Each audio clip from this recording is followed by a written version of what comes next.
به نمایندگی از وزارت تحصیلات عالی، رهبری وزارت تحصیلات عالی و جلالتمآب محترم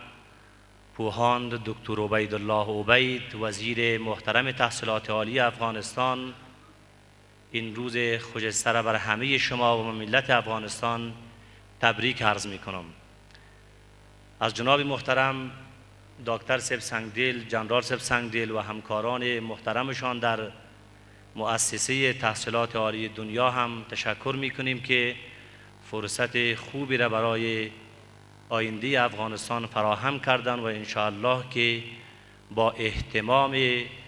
به ارزش‌های همه‌جانبه اسلامی و ملی بتوانیم بستر عرضه خدمات بهتر علمی را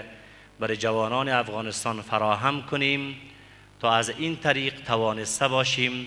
در کاروان توسعه و انکشاف افغانستان سهم واقعی خودمان را ادا نماییم.